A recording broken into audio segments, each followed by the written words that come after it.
مسجد الحرام مکۃ المکرمہ اور مسجد النبوی مدینہ المنورہ سے خطبے کا اردو ترجمہ کے لیے ہمارے سوشل نیٹ ورک کو فالو کرنا نہ بھولیں اور اپنے دوست احباب کے ساتھ بھی ضرور شیئر کیجیے۔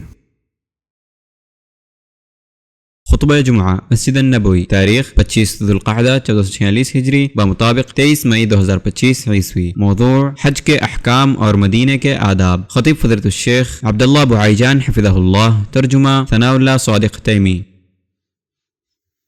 تمام تعریف اللہ کے لیے ہے، ہم اس کی حمد کرتے ہیں اور اس سے مدد اور بخشش طلب کرتے ہیں، اور اپنے نفس کی برائیوں اور اپنے برے اعمال سے ہم اللہ کی پناہ میں آتے ہیں۔ جسے اللہ ہدایت دے اسے کوئی گمراہ کرنے والا نہیں، اور جسے وہ گمراہ کر دے اسے کوئی ہدایت دینے والا نہیں۔ اور میں گواہی دیتا ہوں کہ ایک اللہ کے سوا کوئی معبود حقیقی نہیں، اس کا کوئی شریک نہیں، اور میں گواہی دیتا ہوں کہ محمد اللہ کے بندے اور اس کے رسول ہیں۔ آپ نے پیغام پہنچایا، امانت ادا کر دی، امت کی خیرخواہی کی، اور اسے روشن راستہ پر چھوڑا جس کی رات بھی اس کے دن کی طرح روشن ہے۔ اس سے صرف وہی ہٹے گا جو ہلاک ہونے والا ہو۔ اللہ کا درود و سلام ہو آپ پر، آپ کے آل و اصحاب پر، اور قیامت کے دن تک ان سب پر جو آپ کی ہدایت کے پیروکار بنے اور آپ کی سنت کو اپنائیں۔ اما بعد، سب سے سچی بات اللہ کی کتاب ہے، اور سب سے مضبوط کڑا کلمہ تقوی ہے، اور سب سے بہترین ملت ابراہیم علیہ السلام کی ملت ہے، اور سب سے خوبصورت قصے قرآن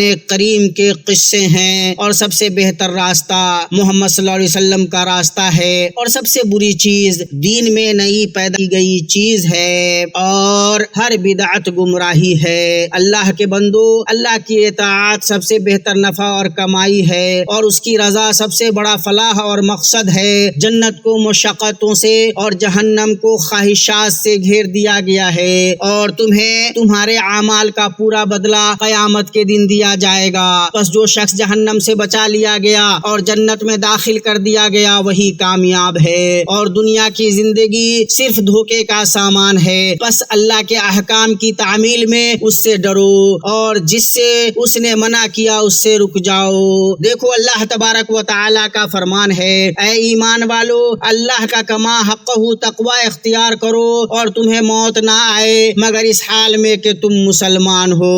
لوگو، تم ایک حرمت والے مہینے اور حرمت والے شہر میں ہو، اور ارکان اسلام میں سے ایک رکن کی ادائیگی کرنے جا رہے ہو، یعنی حج بیت اللہ کا فریضہ ادا کرنے جا رہے ہو، اور اس عبادت کی ادائیگی کی تیاری میں سے ہے کہ انسان اس سے متعلق احکام سیکھے۔ لہذا حج کا ارادہ کرنے والے مسلمان پر لازم ہے کہ وہ بہتر اور مضبوط انداز میں حج کی ادائیگی کا طریقہ سیکھے، اور وہ ارکان، واجبات، ممنوعات اور ان سے متعلق احکام کو جان لے، کیونکہ علم عمل پر مقدم ہے، اور اللہ تبارک و تعالی کی عبادت من مانے طریقے سے نہیں بلکہ علم اور بصیرت کے ساتھ کی جائے گی۔ اللہ تبارک و تعالی کا فرمان ہے، پس جان لو کہ اللہ کے سوا کوئی معبود نہیں، اور اپنے گناہ کی معافی مانگو۔ چنانچہ اللہ تعالی نے یہاں علم کو قول و عمل پر مقدم کیا۔ اللہ کے بندو، علم کا حاصل کرنا خشیت ہے، اس کا طلب کرنا عبادت ہے، اس کی تلاش میں لگنا جہاد ہے، اسے لا علم شخص کو سکھانا صدقہ ہے، اور صاحب علم کو مزید سکھانا تقرب ہے۔ وہ علم بندہ جس سے اپنی عبادت میں ہدایت پائے، اس سے اچھی کسی چیز کے ذریعہ اللہ کا تقرب حاصل نہیں کیا جا سکتا، اور اللہ تعالیٰ نے تمہارے لیے وسائل مہیا کر دیے ہیں، اور تمہارے لیے موزوں حالات بھی فراہم کر دیے ہیں۔ لہٰذا اب کسی کے لیے علم حاصل نہ کرنے کا کوئی عذر باقی نہیں، کیونکہ تمام ذرائع میسر ہیں اور حجت قائم ہو چکی ہے۔ لوگوں، حج کے احکام کا سیکھنا اس کی ادائیگی کا حصہ ہے، بلکہ اس کی صحت اور تکمیل کے لیے شرط ہے۔ اس لیے معتبر علماء اور بھروسے مند اداروں سے صحیح طریقے سے انہیں سیکھنے کی کوشش کرو، تاکہ اپنے مناسک مشروع طریقے پر انجام دے سکو۔ اور اللہ تعالی نے تمہارے لیے متعدد زبانوں میں تعلیم کے ذرائع اور با تصویر تعلیم و رہنمائی کے پلیٹ فارم میسر کیے ہیں جو تم سے پہلے لوگوں کے لیے میسر نہ تھے، تو کیا اس کے بعد بھی کوئی عذر باقی رہ جاتا ہے؟ اور کیا کسی کے پاس جاہل رہنے کی کوئی حجت رہ جاتی ہے؟ سو تم اپنے وقت کو غنیمت جانو اور اپنے مناسک کو سیکھو۔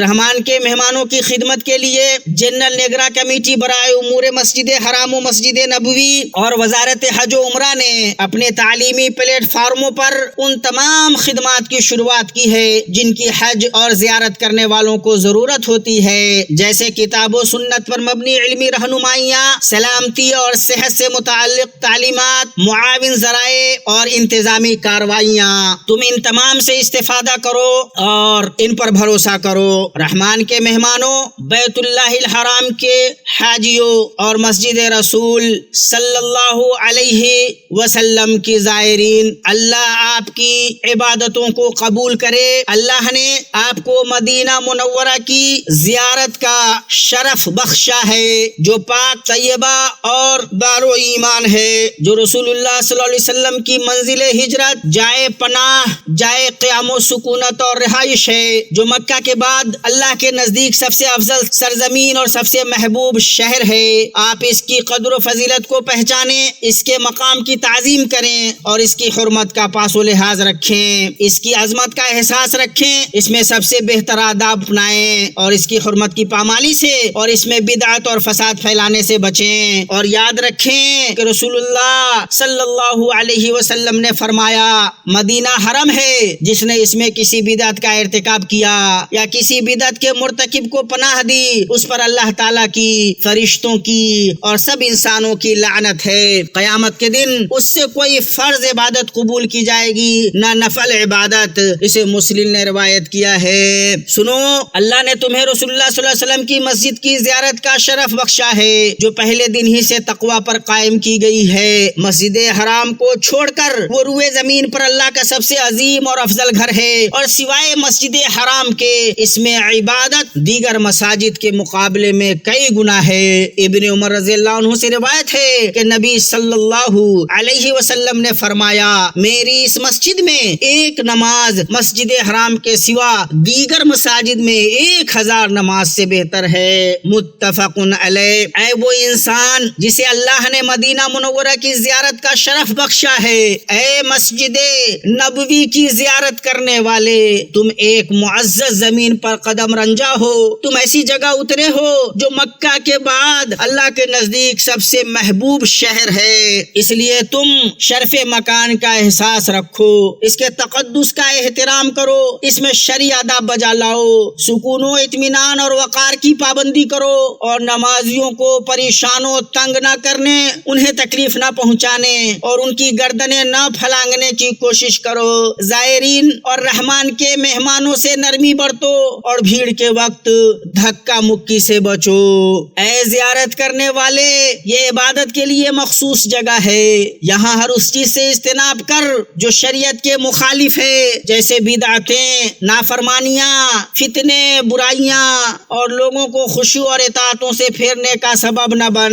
اے زیارت کرنے والے، اس جگہ کے موقع کو غنیمت جان، سنجیدگی، عزیمت اور ایمان کے ساتھ اللہ کی طرف متوجہ ہو، اس میں عبادت افضل ہے اور اس میں اجر کئی گنا بڑھایا جاتا ہے۔ اپنا وقت غفلت، لہو و لعب اور موبائل میں لا یعنی چیزوں اور قیل و قال میں ضائع نہ کر اور نہ دنیاوی معاملات میں الجھ۔ اے زیارت کرنے والے، خدمت و ترتیب کی ذمہ داری پر لگے تنظیمی اداروں کی ہدایات کی پیروی کر، مطلوبہ تعلیمات و ہدایات کی پابندی کر، نیکی پر مدد کر، گناہ پر نہیں۔ اللہ تبارک و تعالی فرماتا ہے، نیکی اور پرہیزگاری میں ایک دوسرے کی امداد کرتے رہو اور گناہ اور ظلم و زیادتی میں مدد نہ کرو۔ اللہ مجھے اور تمہیں ان لوگوں میں سے بنائے جو بات سنتے ہیں تو سب سے اچھی باتوں کی پیروی کرتے ہیں۔ یہی وہ لوگ ہیں جنہیں اللہ نے ہدایت دی ہے اور یہی لوگ عقل والے ہیں۔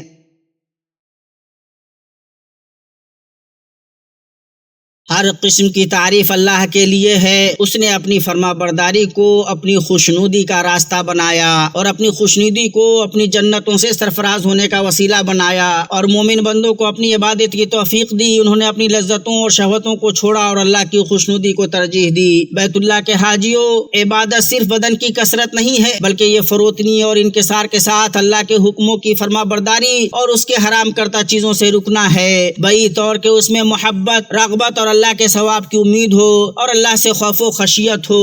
عبادت کی قبولیت کی دو شرطیں ہیں۔ پہلی شرط اللہ کے لیے اخلاص، بئی طور کہ عبادت کا مقصد صرف اللہ وحدہ لا شریک لہ کی خوشنودی حاصل کرنا ہو۔ دوسری شرط یہ ہے کہ عبادت اس کے مطابق ہو جو اللہ نے اپنی کتاب اور اپنے نبی صلی اللہ علیہ وسلم کی سنت میں مقرر کیا ہے، اور اس کی اصل نقل و سماع، اقتداء اور پیروی ہے، مجرد خواہش اور بدعت نہیں۔ اما عائشہ رضی اللہ تعالی عنہا سے روایت ہے، انہوں نے کہا کہ رسول اللہ صلی اللہ علیہ وسلم نے فرمایا، جس نے کوئی ایسا عمل کیا جس پر ہمارا حکم نہیں تو وہ مردود ہے، متفق علیہ۔ اللہ کے لیے اخلاص اور سنت رسول صلی اللہ علیہ وسلم کی موافقت کے حریص بنو۔ جابر رضی اللہ عنہ سے روایت ہے، انہوں نے کہا، میں نے رسول اللہ صلی اللہ علیہ وسلم کو دیکھا کہ آپ یوم النحر کو اپنی سواری پر رمی کر رہے ہیں اور کہہ رہے ہیں، حج کے احکام سیکھ لو، اس لیے کہ میں نہیں جانتا کہ شاید میں اپنے اس حج کے بعد حج کر سکوں۔ اسے مسلم نے روایت کیا ہے۔ اللہ کے گھر کے حاجیوں، اللہ تعالیٰ نے آپ کو شرف بخشا کہ یہ فریضہ حج کو بجا لانے کی توفیق دی۔ آپ نے اس کے لیے بیش بہا قیمتی چیز خرچ کی ہے۔ آپ کو مبارک ہو کہ آپ نے ارادہ کیا ہے۔ اگر آپ نے اخلاص سے کام لیا تو آپ کو برکتیں ملے۔ اسے ادا کرنے اور مکمل کرنے کی کوشش کرو اور حریص بنو کہ وہ قبول ہو۔ اس کے احکام سیکھو اور بے حیائی، فسق و فجور اور لڑائی جھگڑے سے بچو۔ اللہ تبارک و تعالی کا فرمان ہے، حج کے مہینے مقرر ہیں، اس لیے جو شخص ان میں حج لازم کر لے وہ اپنی بیوی سے میل ملاپ کرنے، گناہ کرنے اور لڑائی جھگڑے کرنے سے بچتا رہے۔ سکون اور وقار کو لازم پکڑو، بھیڑ میں ایک دوسرے پر رحم کرو اور دھکا مکی سے بچو، اور اپنے کمزوروں کے ساتھ مہربانی کرو۔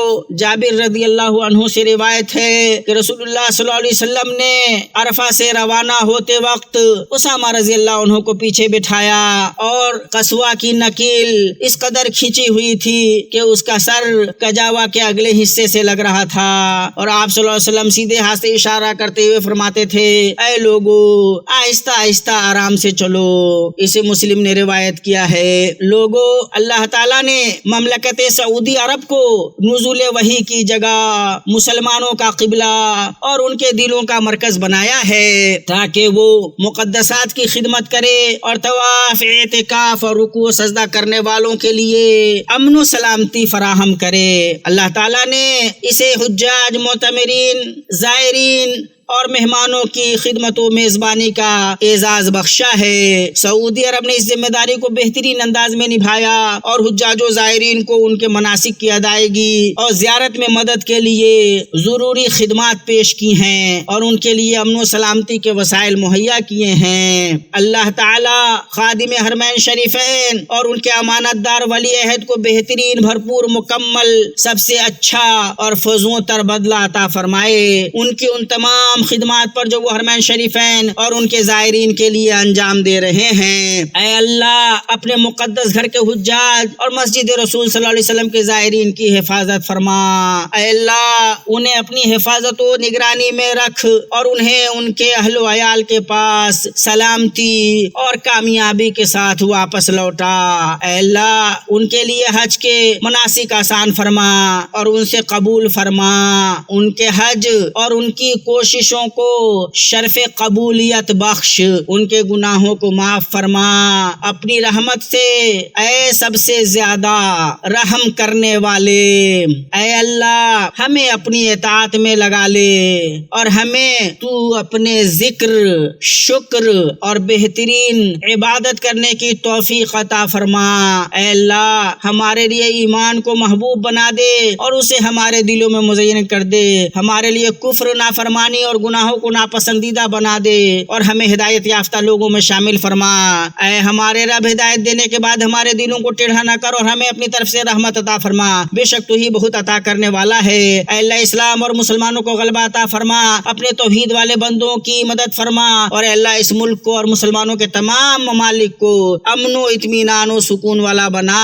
اے اللہ مسلمانوں کے حالات درست فرما، اے اللہ انہیں ان کے وطنوں میں امن عطا فرما، اے رب العالمین۔ اے اللہ مسلمانوں کے حالات درست فرما، اے اللہ مسلمانوں کے حالات درست فرما، اے اللہ انہیں ان کے وطنوں میں امن عطا فرما۔ اے اللہ ہمیں ہمارے وطنوں میں امن عطا فرما، ہمارے سربراہوں اور حکمرانوں کی اصلاح فرما۔ اے اللہ ہمارے حکمراں خادم حرمین شریفین کو عفی توفیق عطا فرما اور اپنی تائید سے ان کی مدد فرما۔ اے اللہ انہیں صحت و عافیت کا لبادہ پہنا، اے رب العالمین۔ اے اللہ انہیں اور ان کے ولی عہد کو ان کاموں کی توفیق دے جنہیں تو پسند فرماتا ہے اور جن سے تو راضی ہوتا ہے۔ اے دعا سننے والے، اے اللہ ہم سے قبول فرما، بے شک تو ہی سننے والا جاننے والا ہے، اور ہماری توبہ قبول کر، بے شک تو ہی بہت زیادہ توبہ قبول کرنے والا نہایت رحم کرنے والا ہے۔ اے اللہ محمد پر، ان کی آل پر، ان کے تمام صحابہ پر درود نازل فرما۔